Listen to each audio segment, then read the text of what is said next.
George Soros का सपना क्या है? वो अपना एक सपने की दुनिया में जीते हैं और वो चाहते हैं कि दुनिया वैसे चले जैसा वो चाहते हैं। वो चाहते हैं कि वो इतने शक्तिशाली बन जाएं कि वो किसी भी देश को तोड़ने में सक्षम हो जाएं।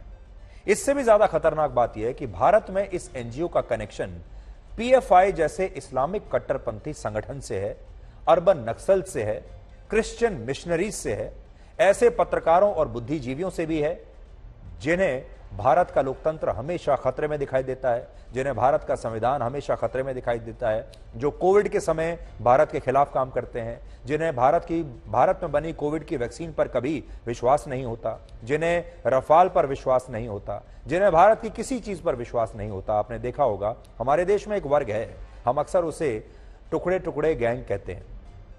ये गैंग नहीं है, ये एक विचारधारा है जिसका नाम टुकड़े टुकड़े गैंग रख दिया गया है। और इस तरह की विचारधारा के लोग आज आपने देखा होगा मीडिया में भी हैं, विपक्षी पार्टियों में भी हैं, एनजीओज में भी हैं, जो अपनी अपनी दुकान चलाते हैं और हमेशा आपको यह बताते हैं कि भारत खतरे में है, भारत टूटने वाला है।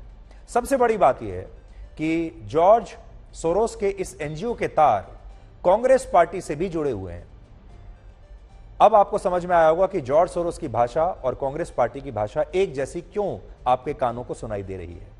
आज हम एक एक करके सबूतों के साथ इस पूरे इकोसिस्टम के बारे में आपको बताएंगे और इसकी शुरुआत करते हैं हम कांग्रेस पार्टी से ही। कांग्रेस पार्टी को बुरा तो बहुत लगेगा, लेकिन जो सच्चाई है वो तो आपके सामने रखनी ही पड़ेगी, चाहे कितनी भी मुश्किलें हों। कांग्रेस पार्टी ट्रोल भी करेगी, लेकिन जो सच है वो सच है और आज देश के लोगों को ये समझना होगा।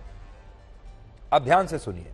वर्ष 2016 में भारत सरकार ने गैर कानूनी फंडिंग को रोकने के लिए जॉर्ज सोरोस के इस एनजीओ को अपनी वॉच लिस्ट में डाल दिया था, जिसका मतलब यह था कि क्योंकि यह एनजीओ गैर कानूनी तरीके से भारत में अलग अलग संस्थाओं को फंडिंग कर रहा था, इसलिए अब ये वॉच लिस्ट में रहेगा और इसे कोई भी फंडिंग रिलीज करने से पहले भारत सरकार की मंजूरी लेनी होगी, यानी भारत सरकार की नजर इस एनजीओ पर रहेगी।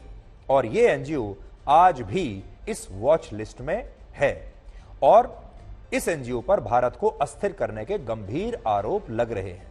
लेकिन बड़ी बात यह है, सिर्फ आरोपों से बात नहीं बनती, सबूत कहां है।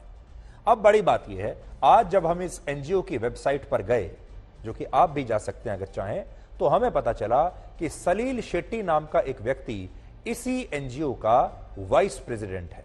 अब सलील शेट्टी कौन है मैं आपको बताऊंगा, लेकिन पहले आप ये देख लीजिए कि यह व्यक्ति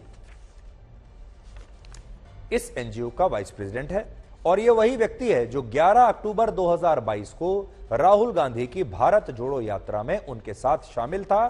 यह उसकी तस्वीर है,